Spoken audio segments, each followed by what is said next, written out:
If we are interacting with this world, our body is transitory and the world elements also are transitory. Transitoriness will only get multiplied. I don't get any promotion or elevation. So I must be able to elevate myself from the transitory plight that I have and the world has. So what is that non-transitory element? The Panchabhutas are transitory, my body also. The mind is changeful, intelligence also changes. I sometimes lose my mind. I also miss my intelligence. And the ego also becomes weak after some time. Now what is it that can be an anchor for me? Whatever I perceive with the senses also is transitory. So where is that non-transitory element? An inquiry of the intelligence or the mind in this manner is called viveka. This is one qualification. Call it prerequisite. Ihamutra phala bhoga viragaha means what? You must have a real dispassion towards the changeful and the fleeting things of this world and the promised other worlds.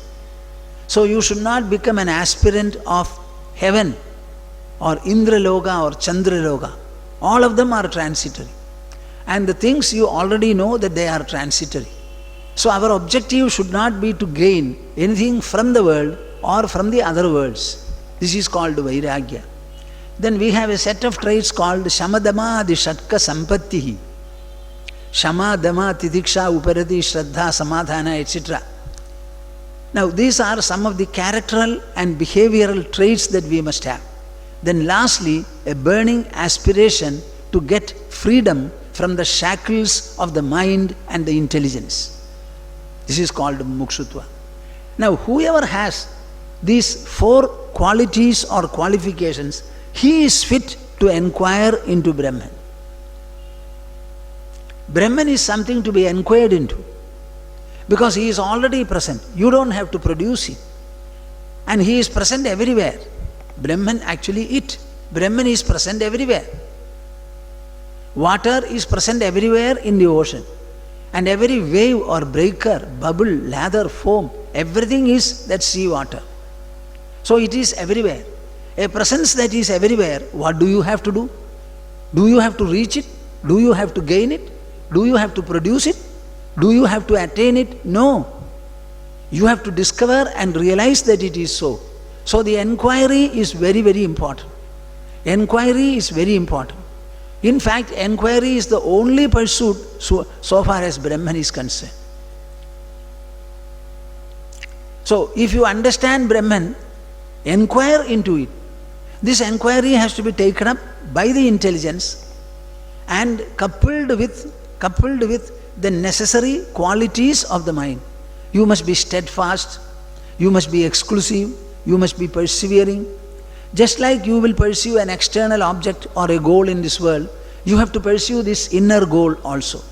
So the tenacity should be there, perseverance should be there, dedication should be there, exclusiveness should be there, loyalty also should be there. Why this Brahman? Janma Adi Asya Yataha. Brahman is defined in the second sutra. Janmadyasya Yataha. See, very aphoristic statements. And each statement refers to a world of meaning and relevance. Janma Adi Asya Yataha. Asya means of this whole creation. Janma Adi. Where from has it come? So Brahman is the source of creation. It is the anchor for the changeful world.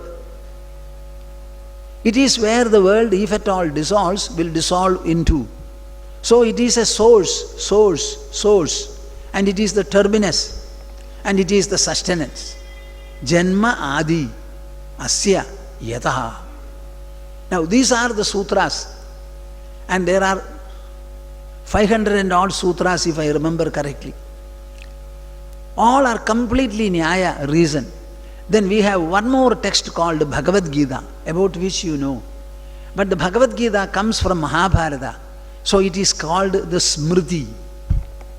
Just like we have a constitution, when India became independent, The first thing that was decided by the independence thinkers is that we must have a governing model, a model for us, which will govern every kind of a movement of the citizen.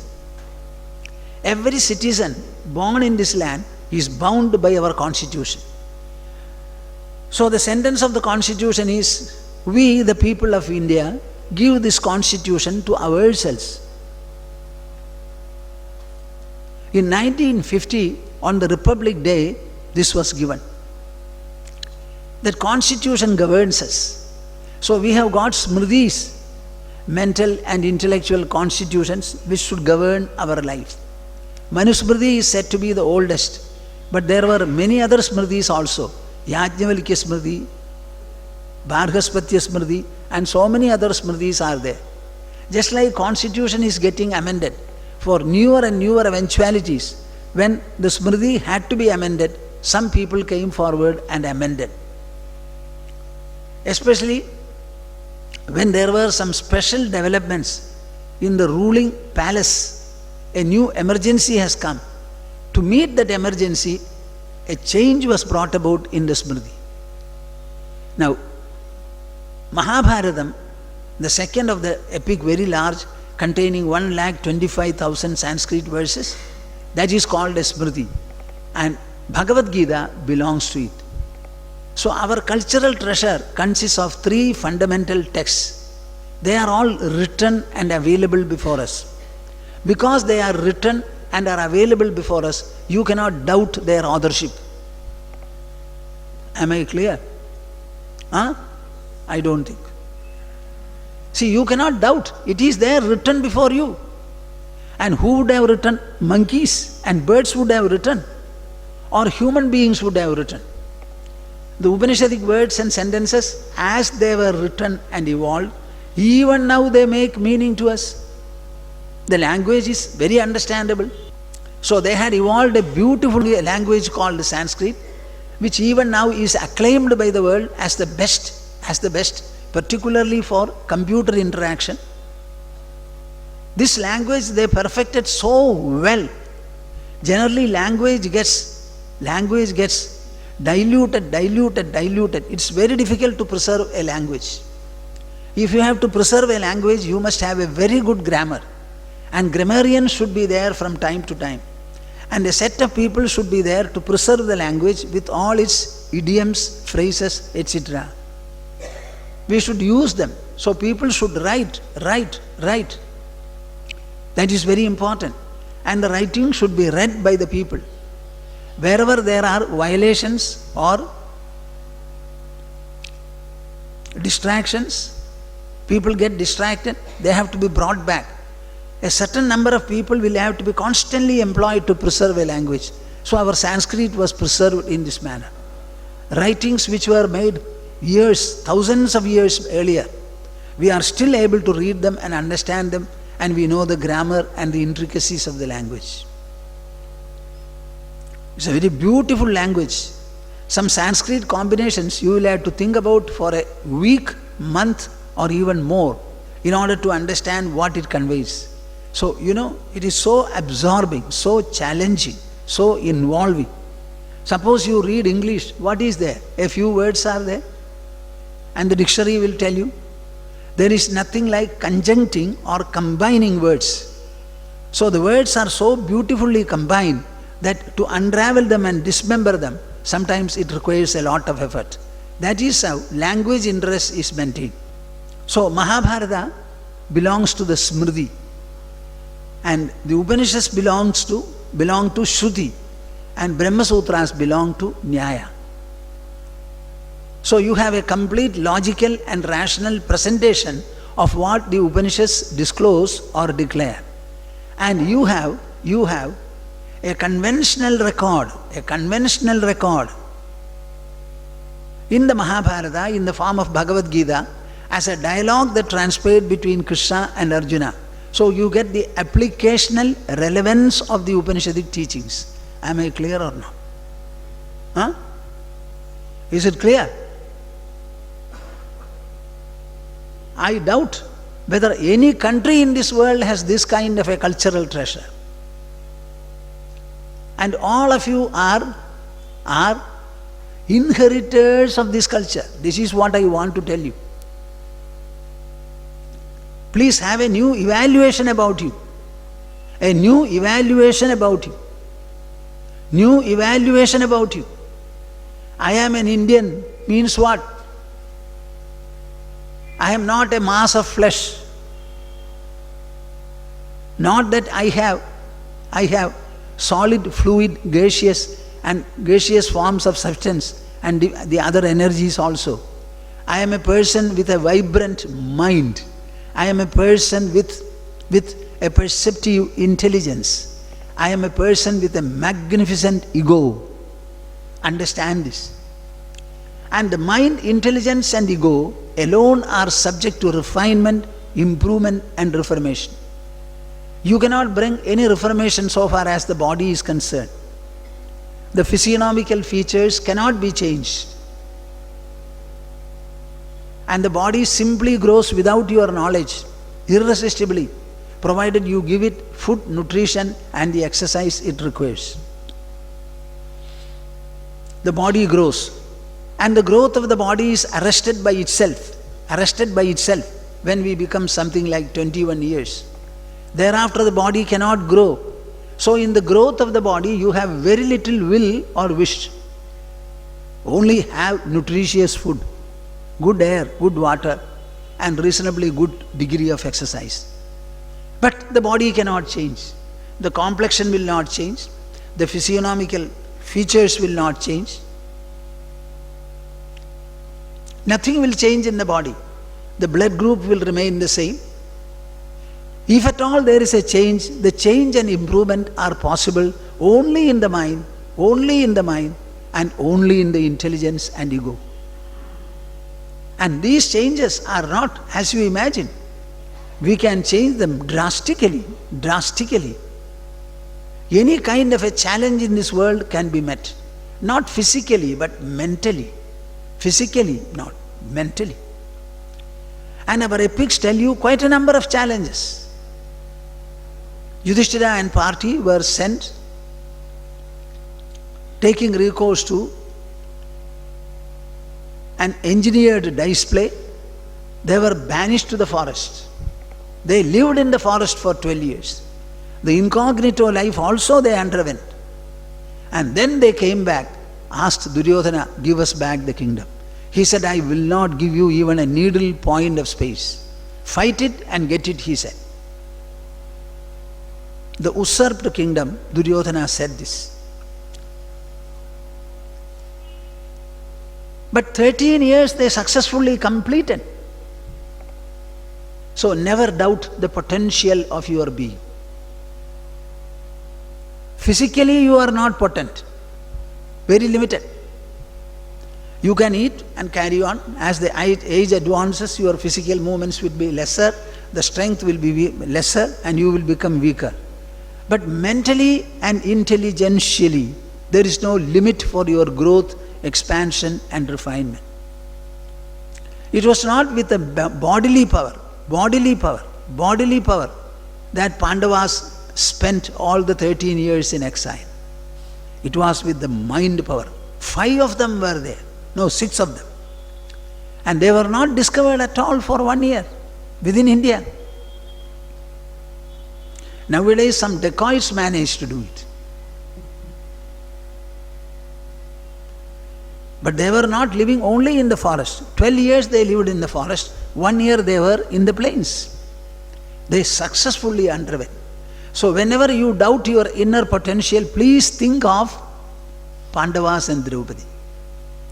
And the message for our women is, when the husbands decide to go on a pilgrimage, on an exile, don't say that I will not come with you.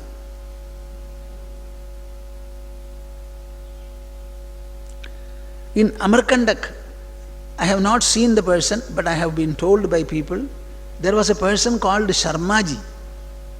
I think he belonged to Andhra Pradesh. He had his initiation from Sringeri Mutt, Shankaracharya, I was told. They had 1 or 2 children also.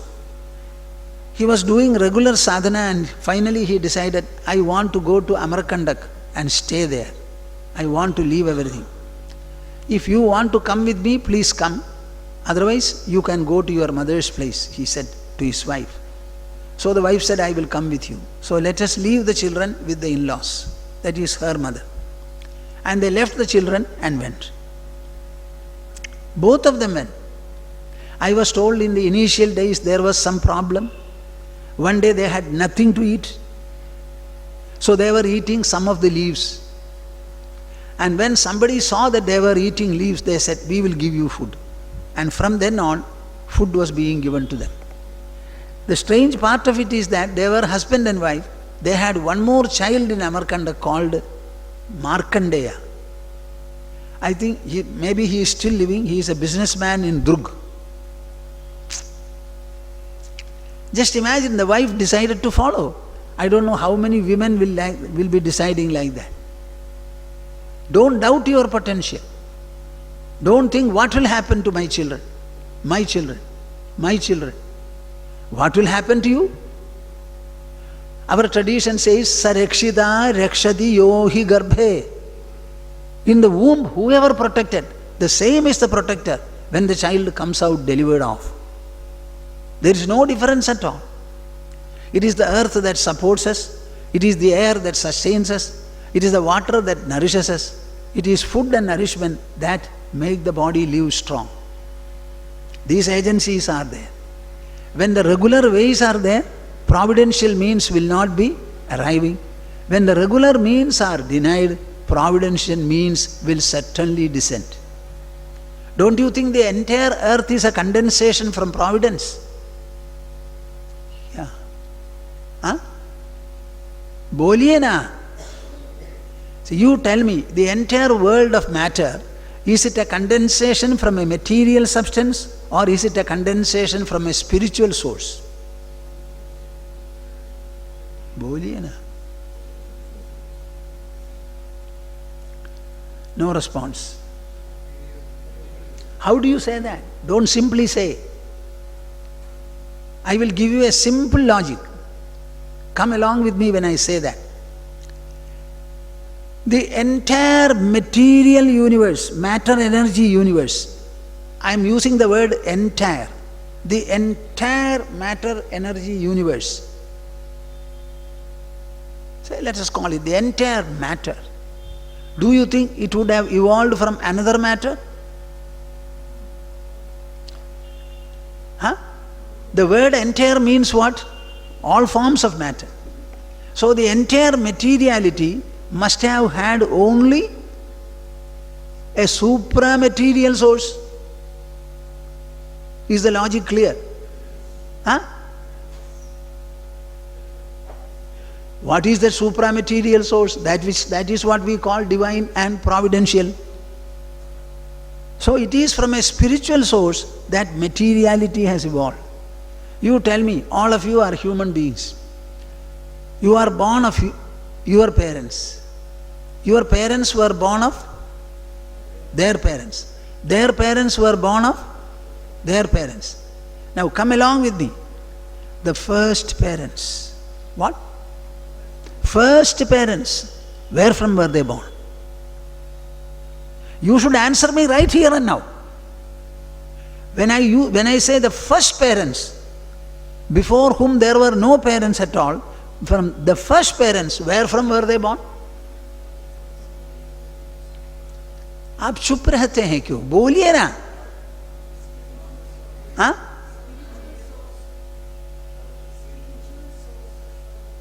The first parents were not born of parents.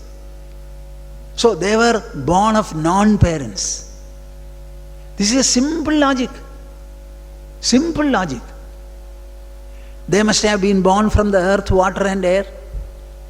Where from earth, water and air were born? From a source other than these three. So there is a source other than materiality. That is how materiality has come to be. That source condensed becomes matter. That source becomes rarefied, becomes energy. That source still rarefied becomes space. So there is an evolution on the one hand. involution or dissolution on the other. And both are parallelly taking place, This is all understandable. It's a very simple process. Now the question is, you believe in matter. What? You believe in matter, but alas, you miss its source. Are we a fool or are we wise? Huh? It is just like our present children, unmindful of their parents. An intelligent boy says, looking at the mother and the father, you are fools, I know everything. At least they had a child who was intelligent. They were at least the source of the intelligent boy. They were fools, I agree. But they gave birth to a wise child. What does it mean? So the intelligent boy asserts that you know nothing, I know everything.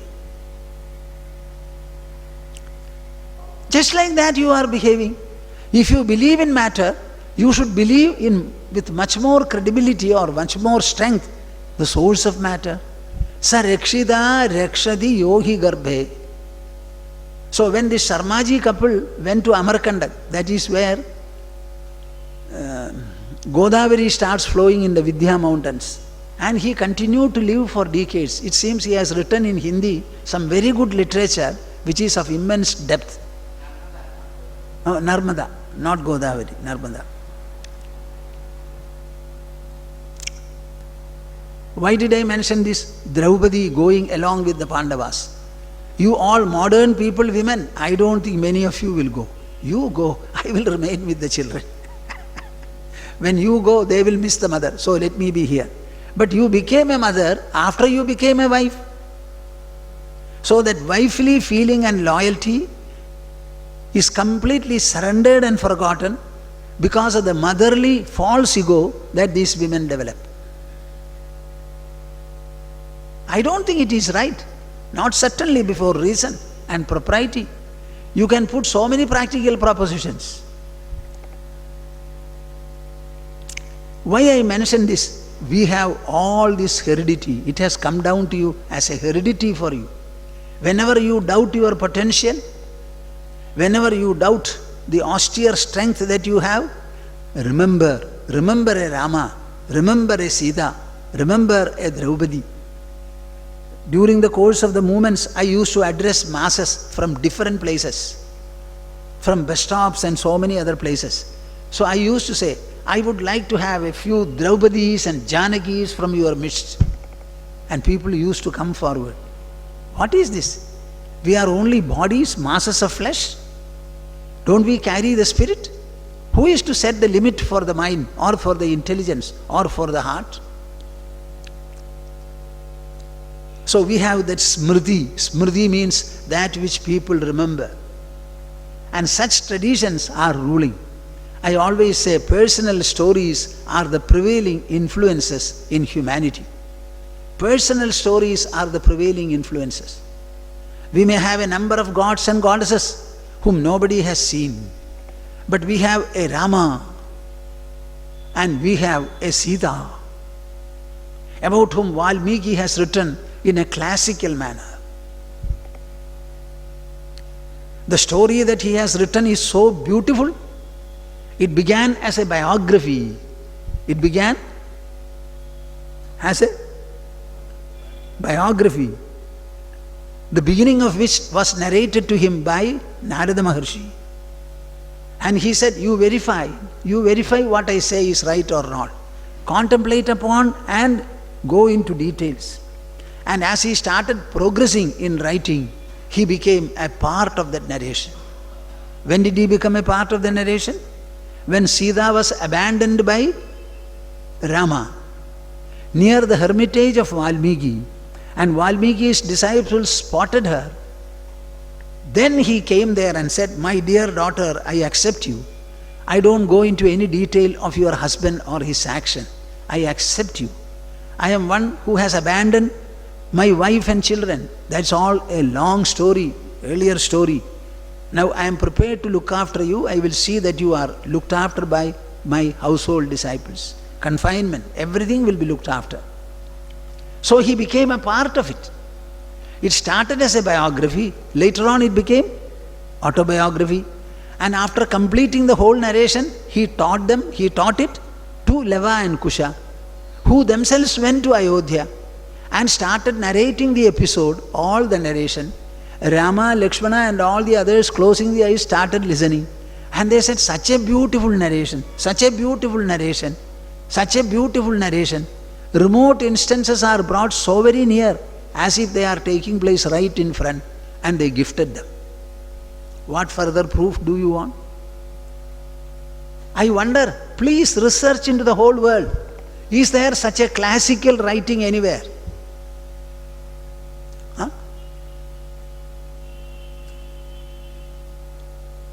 So is it history or personal experiences?